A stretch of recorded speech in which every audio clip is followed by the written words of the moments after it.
Audio knjige Feniks. Sve, ali zanat.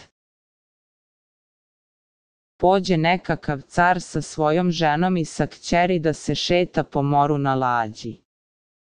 Kad malo odmaknu od brijega, onda dune vjetar, pa ga baci čak u nekakvu zemlju, gdje se o njegovu carstvu ništa i ne čuje, kao ni ono ovome što do sad ništa nije čuo ni znao.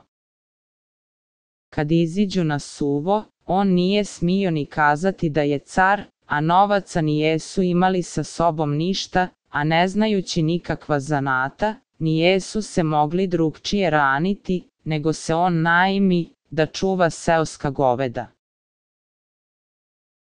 Pošto tu prežive tako nekolike godine, ugleda sin cara od one zemlje njegovu kćer, koja je bila vrlo lijepa i već dorasla do udaje, pa kaže svom ocu i majci da se drugom nikakom djevojkom neće oženiti, dok kćeri govedara iz toga sela. Otac i mati i drugi dvorani stanu ga odvraćati, da se prođe te sramote, kako bi on, carski sin, uzeo govedarsku kćer, kod toliki drugi carski i kraljevski kćeri i tako dalje, ali sve zaludu. On kaže, ja ni jednu. Kad već vide da drugčije ne može biti, onda car pošlje jednoga svog vezira da javi govedaru da će car da mu uzme kćer za sina. Kad vezir otide i javi to govedaru, a govedar ga zapita kakav zanat zna carev sin. Vezir se upropasti, Bog s tobom, čoveče, kako će carev sin znati zanat? Što će zanat carevu sinu? Zanate ljudi uče da se rane njima, a carev sin ima zemlju i gradove. Govedar kaže opet, ako ne zna nikakva zanata, ja mu ne dam moje kćeri. Vezir se vrati, te kaže caru, šta govori govedar? Sad postane čudo još veće.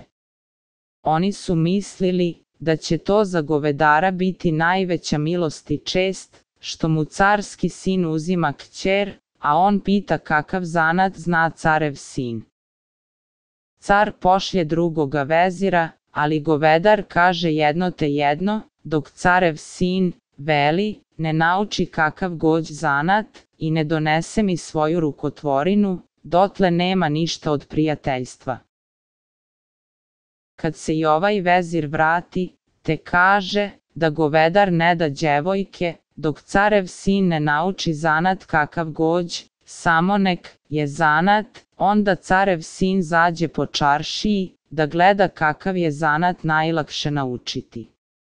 Odajući od dućana do dućana i gledajući kako različni majstori rade, dođe na dućan, gdje se pletu rogožine, i to mu se učini najlakši zanat, pa ga počne učiti. I nauči za nekoliko dana, pa onda oplete sam jednu rogožinu, te je odnesu govedaru, i kažu mu da je carev sin naučio zanat i da je to njegova rukotvorina. Govedar uzme rogožinu u ruke, te je zagleda sa sviju strana, pa onda zapita koliko to vrijedi. A oni mu kažu, 4 pare. Veli, dobro.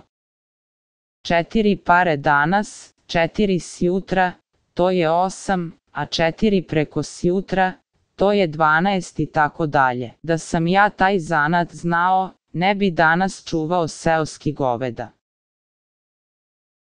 Pa im onda kaže ko je on i kako je tu došao, a ovi se onda obraduju još većma, što uzimaju djevojku od cara, a ne od govedara, i s najvećim veseljem vjenčaju momka i djevojku i provedu svadbu, pa onda dadu ovome caru lađe i vojsku, te otide preko mora i nađe svoju zemlju.